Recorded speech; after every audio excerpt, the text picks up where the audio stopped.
Bayangin kalau kita menanam bibit, kita siram, rawat, walaupun belum tahu kapan tumbuh besar, tapi kita yakin suatu saat pasti jadi tanaman yang kuat. Begitu juga harapan kita dalam sholat, roja yang nggak pernah padam, karena kita yakin Allah Subhanahu wa Ta'ala akan jawab harapan kita.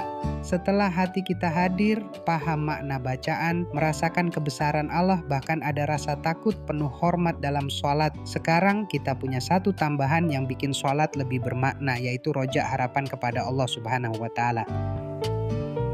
Roja itu seperti menanam benih. Setiap kita sholat, kita seperti menyiram dan merawat benih harapan itu. Mungkin hasilnya nggak langsung kelihatan, tapi kita yakin kalau kita sabar, Allah Subhanahu wa Ta'ala pasti kasih yang terbaik buat kita. Setiap doa yang kita panjatkan dan semua harapan kita, Allah Subhanahu wa Ta'ala mendengarnya.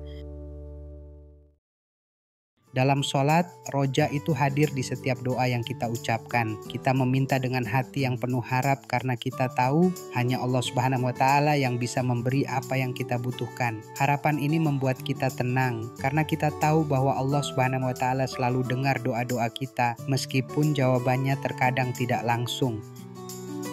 Kita bisa membayangkan saat sedang menunggu balasan chat dari teman yang kita percaya banget, kita yakin walau mungkin lama dia pasti balas. Begitu juga dalam sholat, kita berharap Allah Subhanahu wa Ta'ala akan memberikan jawaban terbaik di waktu yang tepat walaupun kita belum tahu kapan.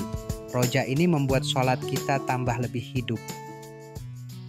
Kita tidak hanya sholat karena takut dosa, tapi juga karena kita yakin dan berharap ada kebaikan yang Allah Subhanahu wa Ta'ala siapkan buat kita, yaitu surganya. Harapan inilah yang menjadikan sholat bukan sekedar gerakan, tapi jadi momen yang penuh makna.